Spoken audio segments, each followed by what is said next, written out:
procura seguir a orientação, levantar a cabeça, andar devagar, procura caminhar em casa devagar.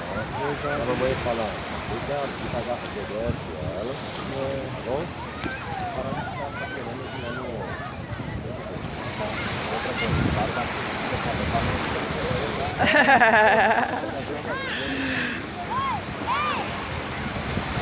Viu? Ele consegue fazer ele andar. Vamos, bonitinho.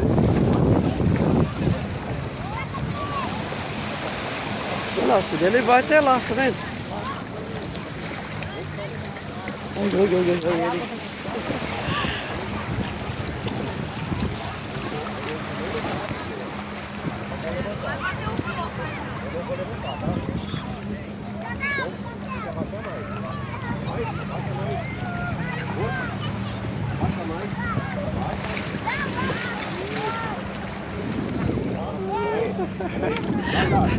Cida já tem vontade de catar ele.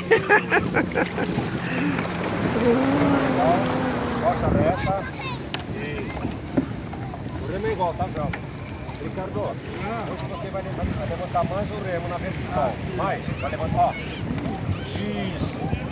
Assim, ó. Presta atenção. Você vai vir, tá vendo esse furo aqui? Você vai fazer assim, você vai jogar teu corpo pra frente, o remo mais vertical. Pra você começar a trabalhar isso aqui, ó. Tá? Vai, leva pra trás e leva o corpo junto. Leva o corpo junto, tá? Aí vai lá do outro lado. Lá na frente. Vai pra trás, dá o corpo pra trás. E assim, ó. Isso, dá o corpo. Vai trabalhar a barriguinha. Porque o que acontece? Você não vai cansar o seu braço. Vai, joga o corpo pra trás. Isso, não, joga o corpo pra trás. Vem aqui na frente. Agora leva o corpo. Isso, agora lá. Joga o corpo pra frente. Pra trás.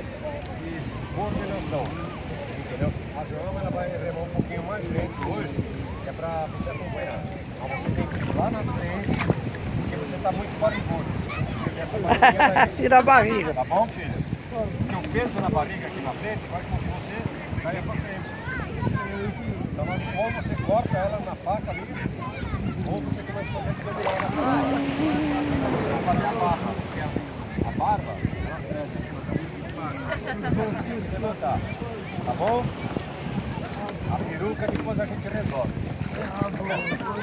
Entendeu? Fazendo mais lento assim. Leva o corpo pra trás. Outro lado, vai. Pra trás. Corpo não.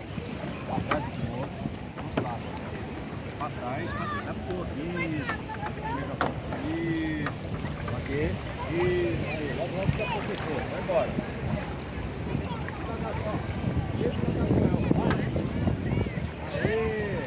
Olha o corpo pra frente e pra trás. Vai, Ricardo. Corpo pra frente, Ricardo. Pra trás. Calma. Faz o pêndulo pra ele ver, ó. Vai, Ricardo. Força a mão.